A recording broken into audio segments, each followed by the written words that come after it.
Hi, this is Dr. Chandler at ASU.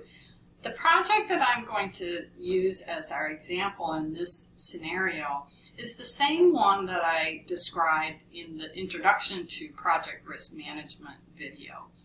So let's pick up there and start discussing what is necessary for a project risk management plan.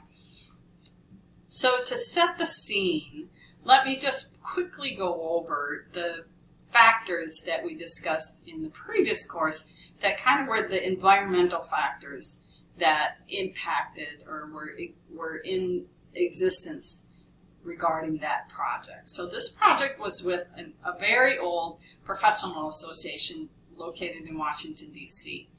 And its organizational units didn't cooperate or collaborate with each other. In fact, they competed all the time with each other. Some of them had their own independent revenue streams and some of them didn't. And regardless of whether they did or not, they all competed internally for internal funds to fund their special projects for their own constituents.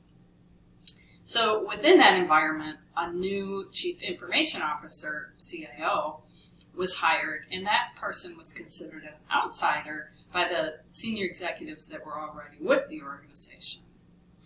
And they had an existing association management system, and that system functioned really well. It did exactly what they needed it to do. It was tailored perfectly to them, and but it was out of date, and it was slow. It didn't work with the internet. It didn't work with mobile devices. Doing ad hoc queries with it, when I say slow, you had to wait for days to get a response to an ad hoc query from it. And so they began talking to vendors who had off-the-shelf association management systems, and they began meeting with them and getting demonstrations of what those vendors had to offer. And a lot of the senior executives were wowed. They were super impressed with the whiz-bang features of those new systems. And the vendors were all promising that whatever their system couldn't do, that the association's existing system did, that they could certainly do some tailoring so that it would be able to be a perfect replacement. And within this whole environment, when this project was started, this organization had no project management processes in place. So the idea for the project was to buy one of these vendors, buy one of them, their off-the-shelf software, the best one, and then begin loading their existing data into it and start using it and get some benefit out of using it. And at the same time, there was a cost plus fixed fee contract put in place for the vendor, and the vendor was tasked with identifying, prioritizing, designing, coding, testing, and delivering all of the missing functionality that their system did not have in its off-the-shelf version. And this project was envisioned to take at least a year. So now let's look at the project risk management plan areas that the Project Management Institute says these areas should be in a project risk management plan. Now, if it wasn't clear already that this organization didn't create a project risk management plan, let me make that really clear. They didn't do that. They didn't create a project risk management plan. If they had, these are the areas that should have been in such a plan. So there should have been something to address funding, and the funding and any triggers or any approvals that would have been necessary to say, yeah, a contingency or a risk has occurred, and these the funds that have been set aside as contingency funds can now be used for this. Whatever additional funding approval steps that might be necessary, that all of that would go into a project risk management plan. And then roles of responsibility. So that would define all of the individuals, what their titles are, what organizational unit they're in, and exactly what they are responsible for and how they interact with each other, and then also how they interact with the project manager as well.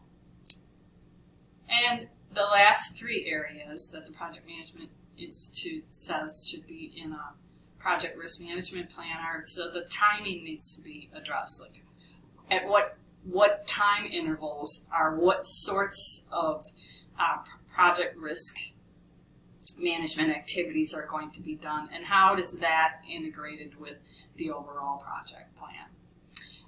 And then another area that's related to the overall project plan is the strategy or the methodology that's going to get used for the risk management, and how is that related to the strategy or the methodology that's used to manage the project as a whole.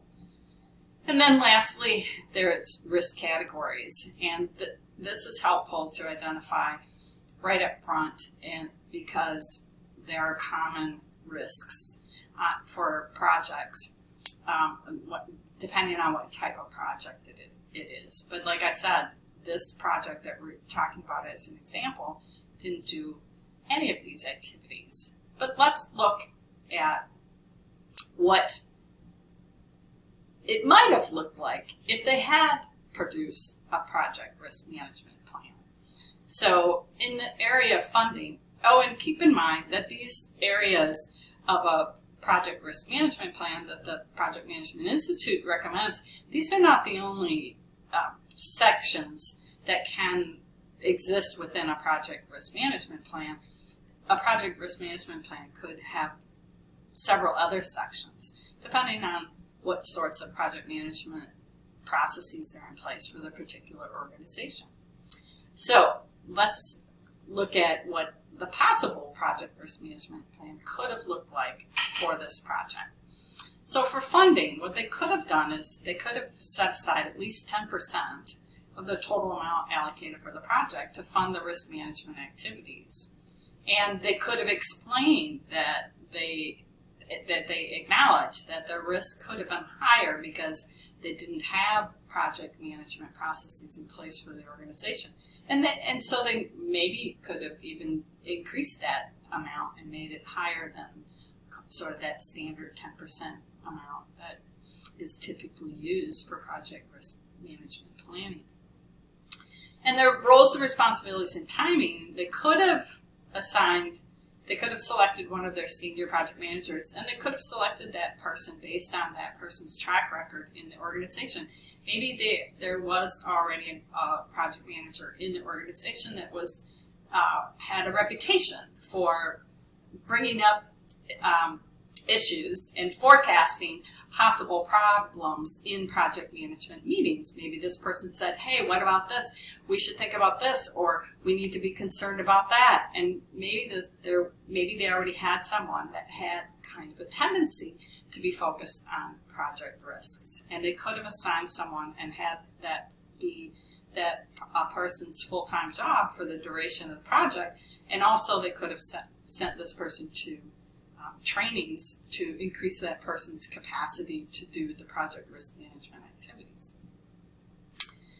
Now, for the strategy and methodology, again, they could have acknowledged that they had little experience with formally managing project risk, and then they could have hired someone to be. They could call that person a project risk advisor, and they could have brought somebody in for a specific amount of time just during one part of the project, or they could have brought the person in monthly to assess what they were doing and give them a risk assessment report or something. They could have hired an expert consultant to do this sort of thing. There's a lot of options of things they could have done to address the situation, even though they didn't have the knowledge and the expertise in-house.